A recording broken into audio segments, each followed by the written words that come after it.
Okay, there's going to be a review of Survivor Series 1994. This will be the last classic Survivor Series review of November. The end of the video, I want to touch on War Games and just the future of Survivor Series, just to wrap everything up.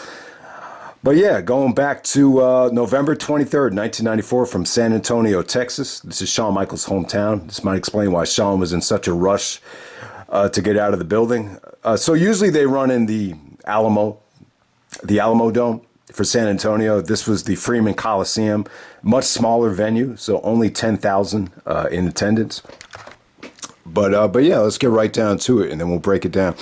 All right, first match of the night. I thought this was a great opener. I felt like you definitely have potential here to knock it out of the park and, you know, have one of the best Survivor Series elimination matches of all time. But, you know, the booking was a little bit weird at the end. They went for more of a story. And, yeah, I mean, when you think about it, you know, Razor Ramon really probably came back from the most devastating odds in Survivor Series history to actually win this thing. But let's break it down. You got the bad guys of 1, 2, 3 Kid, the British Bulldog, Razor Ramon, and then on top of that, you got Fatu and Sione of the Head Shrinkers, Wild Samoans, whatever you want to call them. And then you got the Teamsters. I think the Teamsters is kind of a weak name, but that's what they were going for here. So you got Diesel, Jeff Jarrett, Jim the Anvil Neidhart, Owen, Hart, and Shawn Michaels. Shawn looked really good here. You know, he really transformed his body. He had the fully dark hair, which is kind of weird, but this is another example of Shawn not wrestling on a 1994 pay-per-view. There's just one big spot at the end that Shawn was involved with. I think they were trying to go with more of a jealousy angle here with Shawn Michaels, but yeah, man, I thought this was really good stuff. You know, the first 10 minutes, you saw great action. I thought 1, 2, 3 Kid looked great. You know, Jarrett actually looked really good out there as a heel. You got Jeff and Shawn on the same team as heels, so that was really cool. Then you got Owen Hart. It's just a really unique mix of heels here. I thought British Bulldog had a great performance. He looked a little bit beefier here. Maybe this was the clean version of the British Bulldog at the time. Razor is over, you know, once again, more over than anybody. I thought it was cool. Even the Samoan dudes were really, really crisp here. So just good action here. And then obviously this is the Kevin Nash show. This is the Diesel show. This is where they made the trigger to turn him babyface. I think Vince even said to Shawn after the match was over that big man, he said, the big man is hot. Big man is hot. And, yeah, they made the decision to put the belt on Diesel this weekend, actually. But we'll get to that a little bit later. But yeah, you know, kind of inspired by Diesel's performance at Rumble 94. I think they wanted to recreate that dominance where Diesel's just jackknifing the crap out of everybody. And then it comes down to, you know, just 5-on-1. It's, you know, all 5 guys are still on the team, and it's just Razor Ramon. And, you know, Shawn is actually like cheering on Diesel the whole match. He's great. He's counting the 3. He's jumping up and down. But when it came down to the finish, he wanted to steal the glory and super kick Razor. He ends up missing, and it pisses Diesel off. So Diesel actually chases Shawn to the back, and it ends with all 5 guys getting disqualified. You know, they're trying to separate Diesel and Shawn the whole time where Shawn's running away from him. So Razor Ramon is actually the sole survivor. But I thought this was cool, though. I thought it really kind of set up, you know, Shawn versus Diesel at WrestleMania 11. It kind of told the story of, you know, Shawn being jealous. And sometimes this does happen. Like in a real sports analogy, I've been on teams where the team was doing really, really well. And you have that one guy in the locker room or on the bench or whatever, and he would just say, man, I don't give a fuck if we're winning. If I'm not playing, I just don't give a fuck. Like, it kind of reminded me of that, where Shawn, you know, he wasn't really involved with the eliminations here, but he naturally just got jealous of Diesel's dominance. And it ended up costing him the match. And it was cool. You know, the super kick to Diesel when Razor gets out of the way. Like, if you notice, Shawn really perfected it at this time. You know, the last couple of Survivor Series, the one against Bret in 92, and even when Shawn was with the Knights in 93, for some reason the super kick just didn't have the execution that it had here. And at this point, it became a legit finish. And I think that's what that accomplished more than anything. And that's all Shawn had to do. So you knew it was going to look good. And then Shawn runs out of the building. He's got his bags, and he tells Todd Pettengill that Diesel would be nothing if it wasn't for him. And that was a big mistake to ever, you know, tag with Diesel.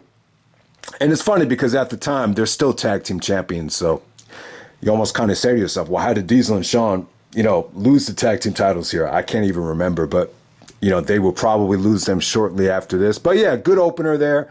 And really kind of, got the fans ready at Madison Square Garden for the Monster Diesel babyface win. So there we go with that. Next up, you got the Jerry the King Lawler, Doink the Clown matchup. So you got the royal family of Jerry the King Lawler, Cheesy, Queasy, and Sleazy. They're all dressed up like Jerry the King midgets, and they're taking on Clowns Are Us, which is Doink the Clown's team of Dink the Clown, Doink the Clown, Pink the Clown, and Wink the Clown. I thought this was cool. I thought it was memorable. It's like your Chikara comedy match. You could tell Chikara was definitely inspired by, this kind of match, down the road. Chikara would always do matches like this just to kind of spice up the shows. And I think that's what it did here. It's definitely not for everybody. Meltzer crapped on the match. A lot of people did crap on it because it went a little bit too long. But I thought it was cool. I thought it was a nice comedy match. The Burger King stuff where they put the Burger King crown on Jerry Lawler's head was really, really funny comedy. And it's a memorable match. It really is. I remember Vince, I think it was at WrestleMania 12, he brought up this match and it really pissed Jerry off. I think even JR brought it up several times when they were doing commentary. So obviously it's memorable. Jerry actually wins the match, but he kind of, degrades his teammates, saying he hates being around midgets. And, Vince actually always called this Jerry Lawler's most embarrassing moment. And, even though Jerry did win and he pinned Doink the Clown here, Doink gets the last laugh and he puts the pumpkin pie right in Jerry's face, at the ending of this thing. So it was fun. I thought it was a lot of fun. I mean, I didn't think it was bad. From a wrestling standpoint, some people did crap on it. I'm not going to give this a dud. Anytime you can remember something like this, and I've always remembered this match. Like you want to say like, oh, do you remember the match when Jerry Lawler fought all the Doinks? You always remember it. I've never forgot about this match. I always knew what Vince or JR was talking about when they brought this up, just to kind of poke fun at Jerry. So I don't see how you could give a match a dud that's this memorable, but it's not going to get a great rating, but it was definitely nice variety, nice comedy. And we'll move on to the match of the night. We got the submission match for the WWF title. We got Bret the Hitman Hart taking on Bob Backlund. So Bob is with Owen, Bret is with the British Bulldog, and to win the match, you'd actually have to have Owen or Bulldog throw in the towel. Or the towel's got to be thrown in the ring. I guess it doesn't matter who throws the towel, but, the towel's got to be thrown in the ring. I thought this was great stuff.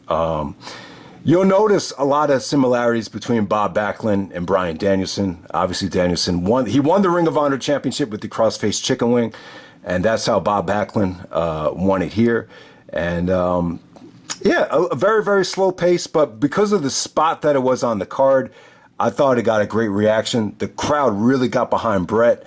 This is a match that would be very difficult to pull off if it was anybody else, especially within a WWE audience. But they definitely got the job done. I thought there was some good mat wrestling from Bret.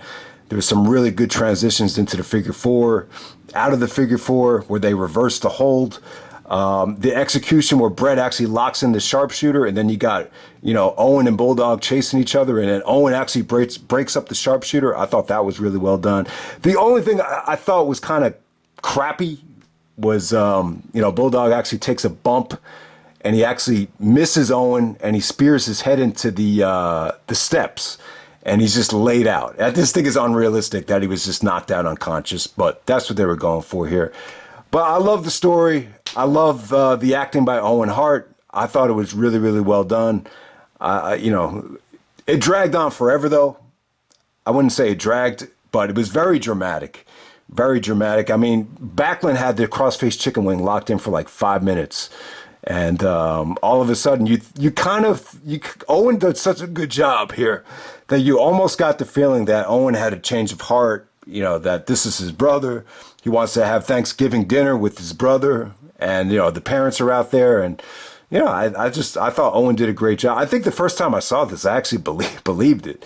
But Owen actually kind of manipulates, Bret's mother or his mother into throwing the towel. And it was very drawn out, but eventually Owen was able to do it. Stu was very hesitant, though. Stu was kind of there telling Helen not to throw it.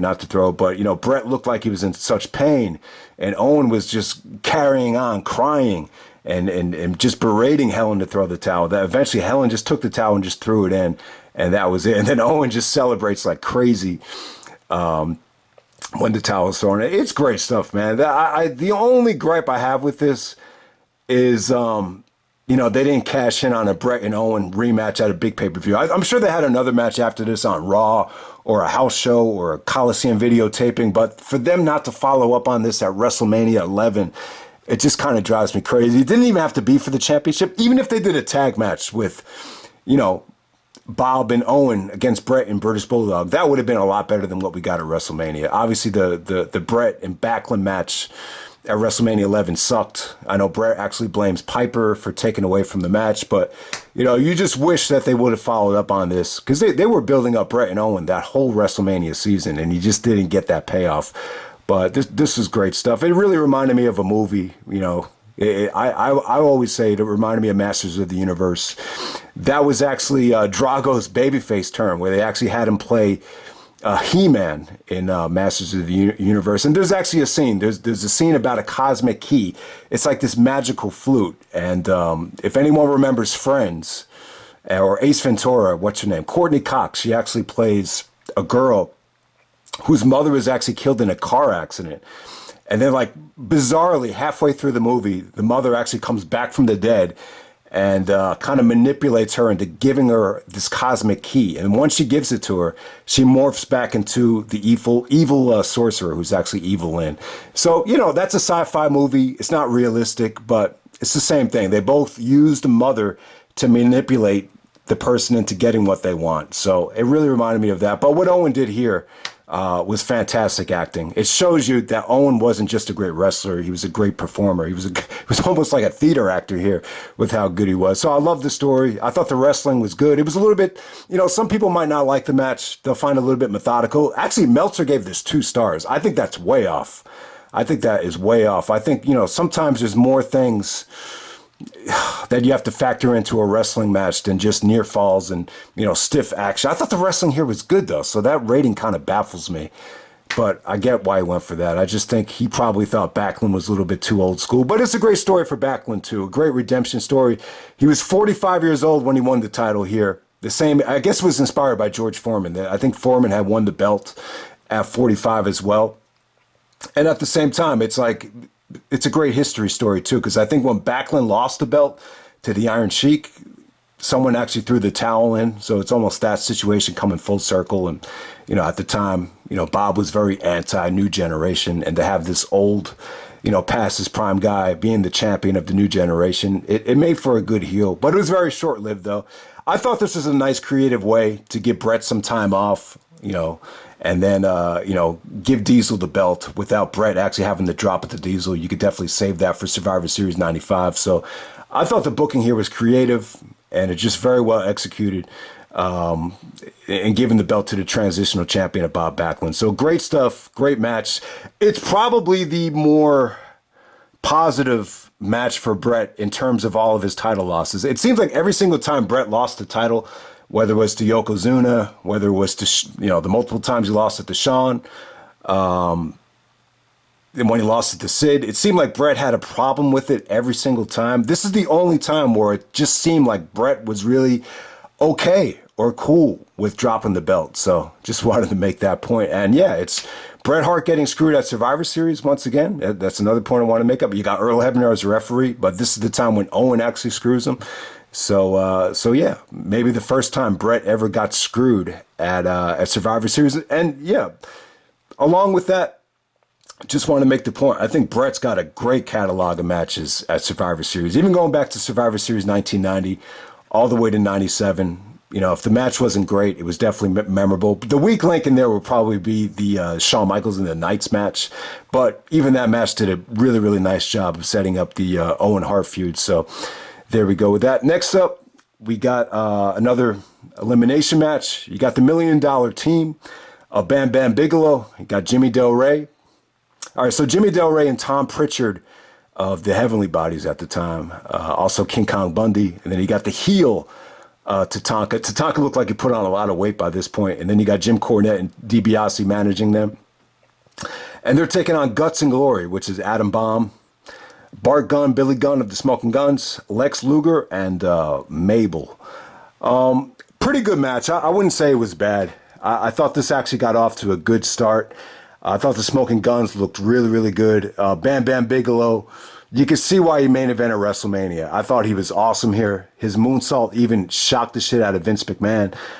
But, you know, once again, you know, you almost kind of say to yourself, you can't believe how long they waited about Lex Luger.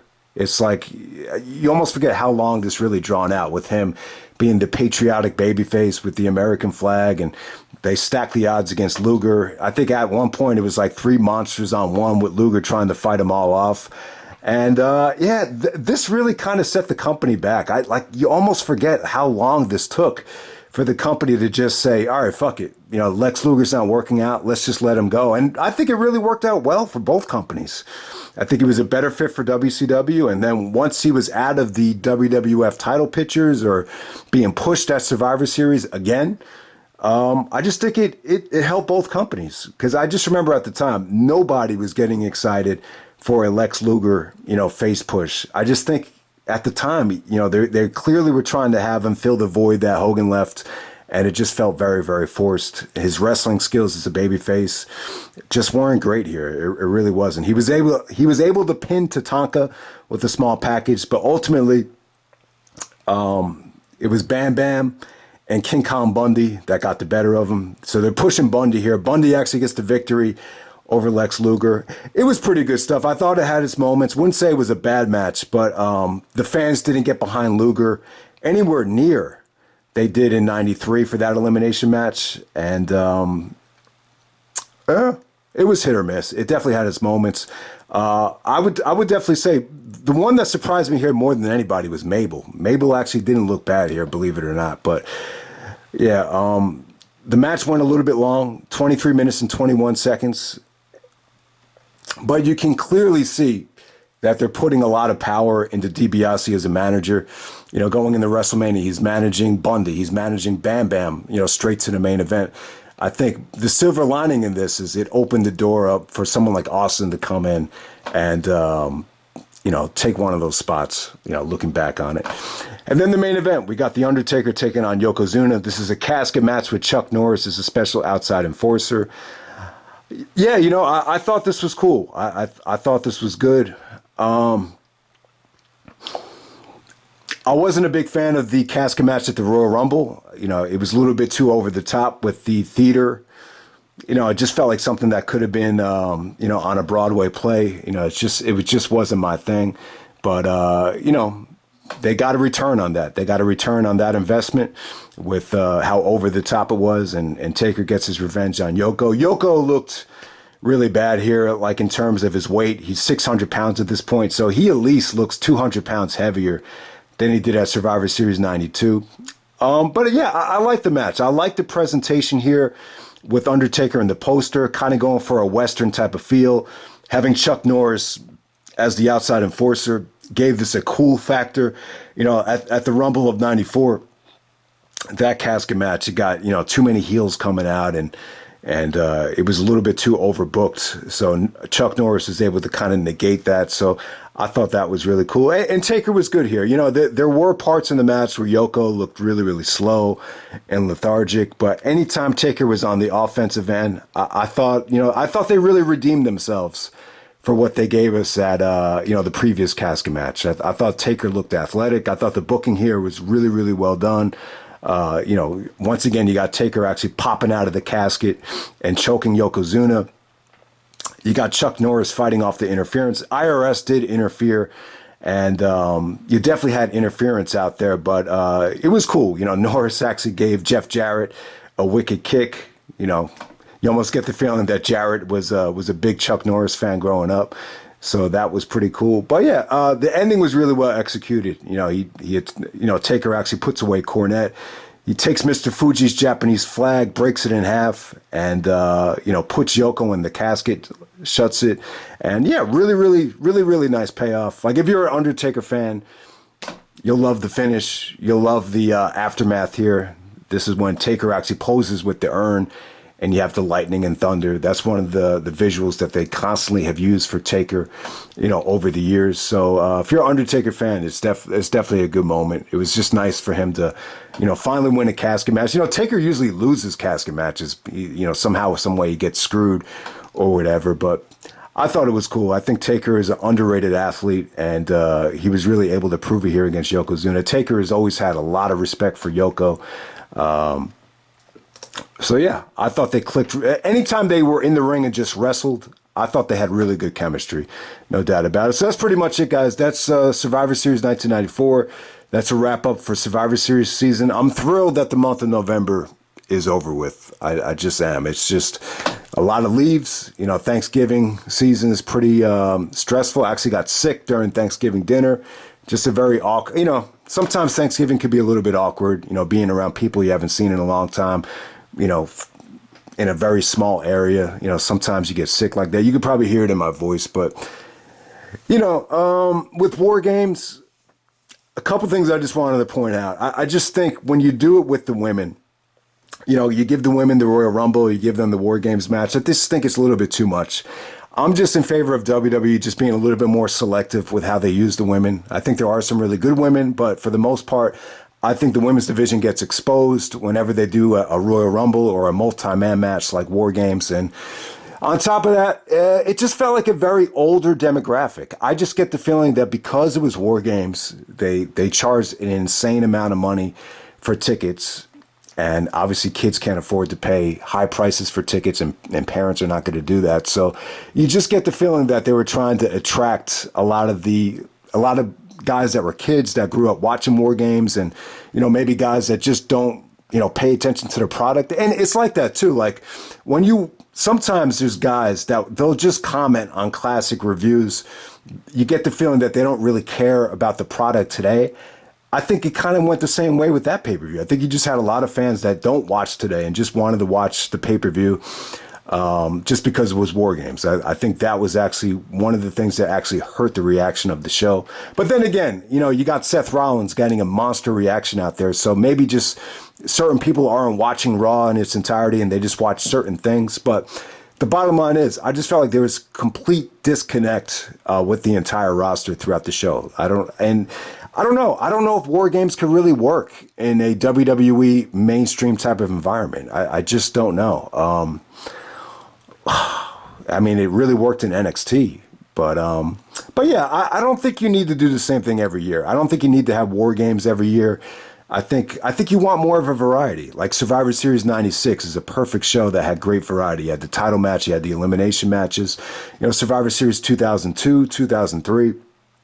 They were able to make the elimination matches really meaningful. So I think you got to mix it up. I think the mistake was more than anything, just giving the women their own War Games match. I think maybe that could have been an elimination match, and that would have kind of spiced up the card and, solved that problem. But yeah, you did have some really good stuff on the show, though. I really loved the triple threat. I really feel like AJ and Balor had a really good match, but the crowd just wasn't there for that. I just don't know what they could have done different there.